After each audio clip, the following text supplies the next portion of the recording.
بسم اللہ الرحمن الرحیم۔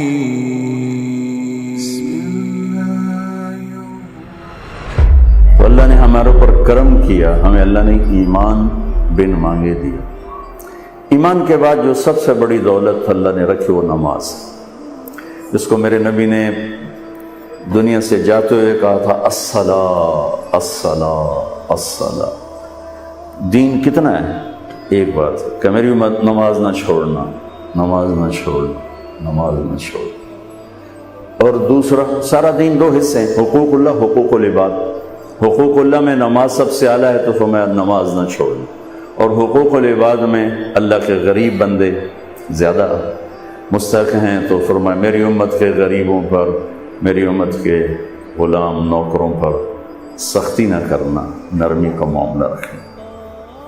تو ایمان کے بعد ایک نماز قابو میں آ جائے، نماز نہ چھوٹ۔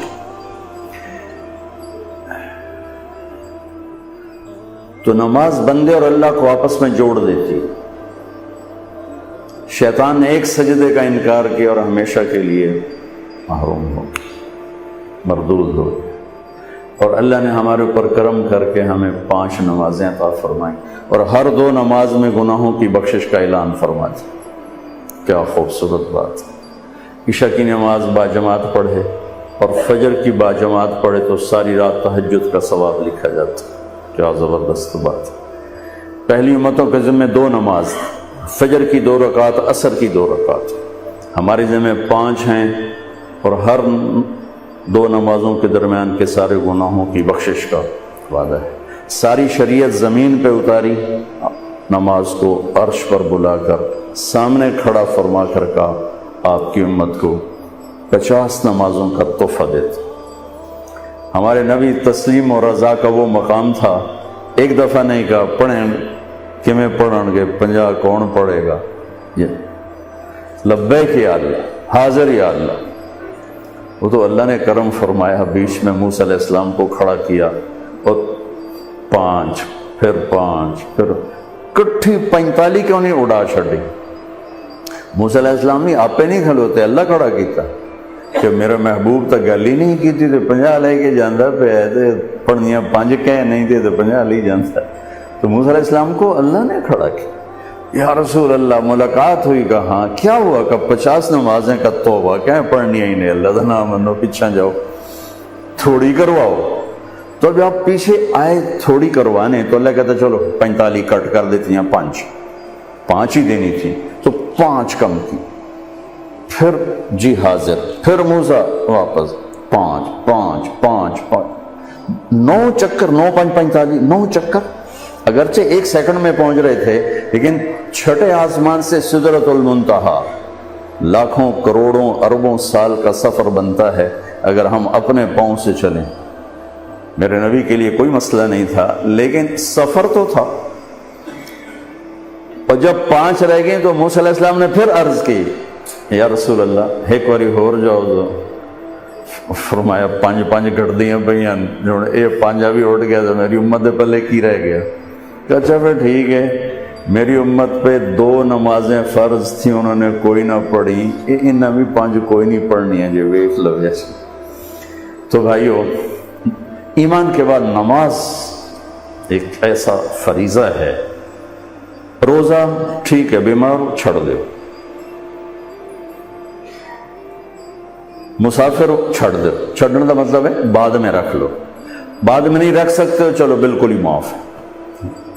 زکوٰۃ مالدار پر ہے، غریب پر ہے۔ حج مالدار بھی ہو، صحت مند بھی ہو تب ہے، ورنہ مالدار پر بھی کوئی نہیں۔ صرف نماز ایسی ہے جسے ہم نماز نہیں چھوڑ سکتے، نماز نہیں چھوڑ سکتے، ہر حال میں پڑھنا۔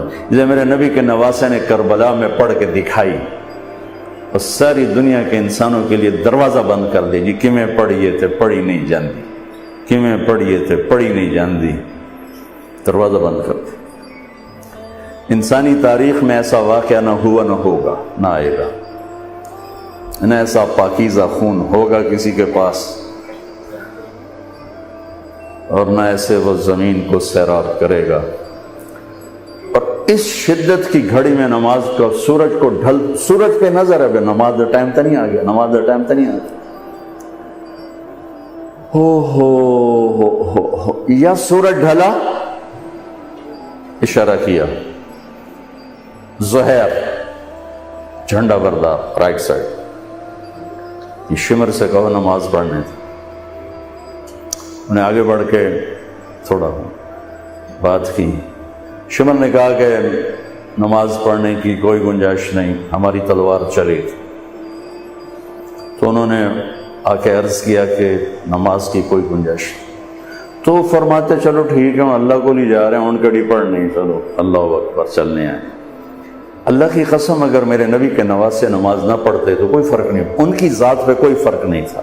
ان کو جنت کربلا کی وجہ سے نہیں مل رہی، نہ شہادت کی وجہ سے مل رہی، وہ تو ماں کا دودھ پیتے تھے، اور میرے نبی نے کہہ دیا تھا حسن اور حسین جنت کے نوجوانوں کے سردار، تو ان کو اس وقت مل گیا تھا یہ سارا ٹائٹل۔ امت کے لیے پیغام ادھورا چلا جاتا ہے، چھڈی بھی جا سکتی ہے، امت کے لیے پیغام ادھورا چھوڑی بھی جا سکتی ہے، نہیں نماز نہیں چھوٹے گی، کہ آدھے جنگ کرو آدھے نماز پڑھو، آدھوں کو جنگ پہ کھڑا کیا اور آدھوں کو لے کے نماز پڑھی، پھر ان کو جنگ پہ کھڑا کیا اور دوسروں کو نماز پڑھائی، اور عصر سے پہلے سب کے سر کٹ کے نیزوں پہ چڑھ گئے۔ تو روزہ بیمار ہو چھوڑ دو، ایسے بیماروں کے نہیں ہی رکھ سکتے چلو بالکل ہی معاف کر دیتے، نماز نہیں معاف ہو سکتی۔ تو بھائیو اس خوبصورت زندگی تک جانے کے لیے ایمان کے بعد نماز ایک دولت فرائض میں، اس کے بعد 3 کام کر لیں معاشرتی زندگی میں تو انشاءاللہ موٹر وے ہے جنت کا راستہ، صرف 3۔ ایک سچ بولے، زندگی میں سچائی ہو، جھوٹ نہ بولے، نہ لین دین میں نہ کام میں۔ میرے نبی نے سے پوچھا گیا یا رسول اللہ مسلمان بزدل ہو سکتا؟ کہا ہو سکتا، بخیل ہو سکتا؟ کہا ہو سکتا، جھوٹ بول سکتا؟ کہ نہیں، جھوٹ نہیں بول سکتا، جھوٹ نہیں بول سکتا۔ تو ایک ہم سچ بولنے والے ہیں۔ دوسرا دیانتداری ہو، کسی کو دھوکہ نہ دے، امانت اور دیانت، کسی کو دھوکہ نہ دیا جائے۔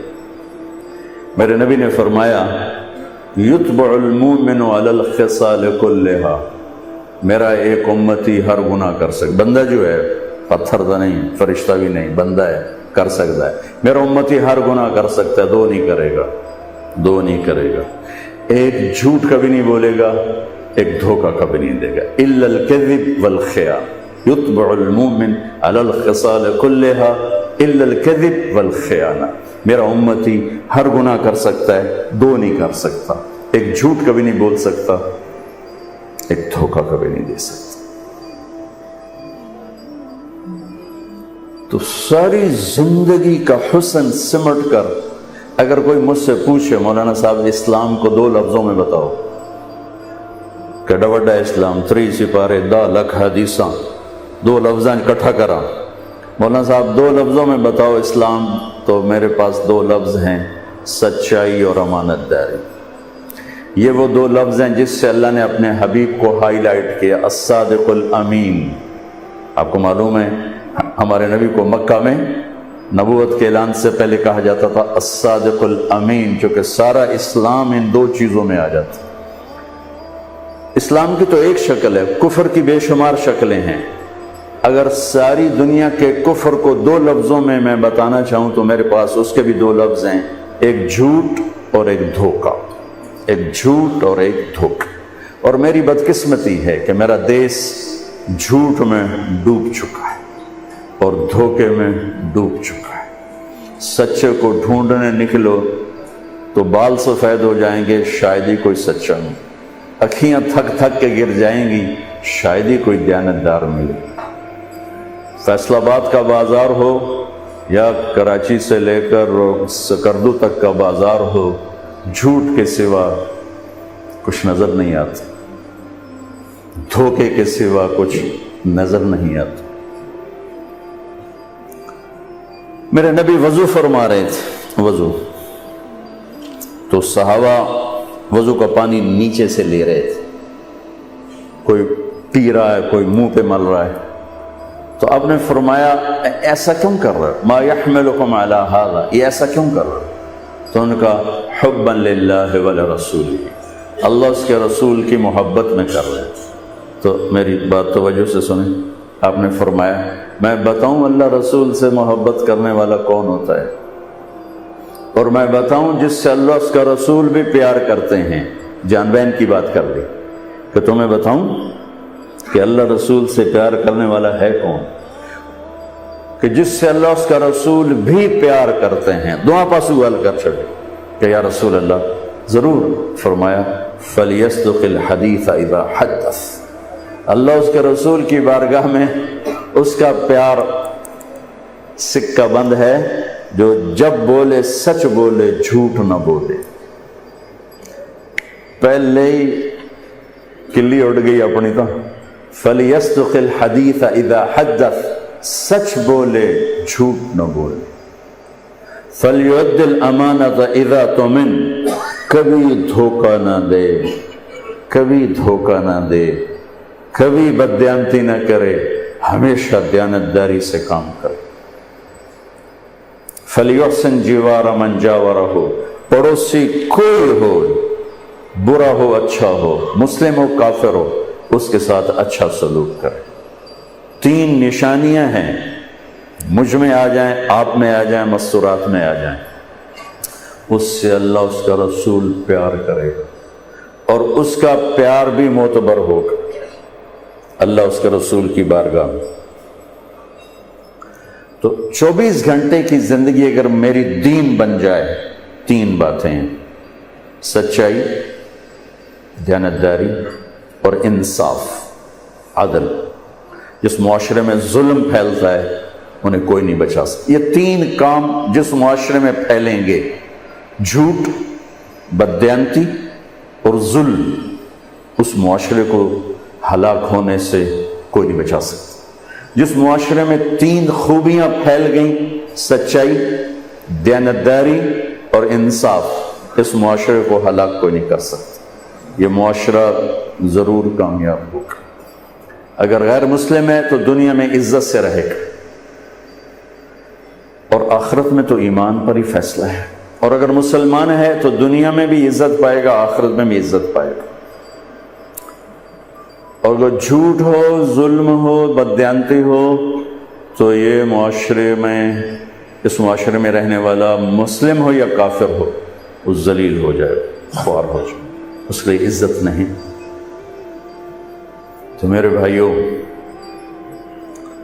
اللہ تعالیٰ میرے دیش کو، مجھے سب سے پہلے ہمیں اپنی ذات سے تبدیلی کو شروع کرنا چاہیے کہ اللہ، میرے اور اللہ کے درمیان تھوڑا سا وقت اللہ نے مانگا ہے۔ 5 نمازوں کے لیے کتنا وقت چاہیے؟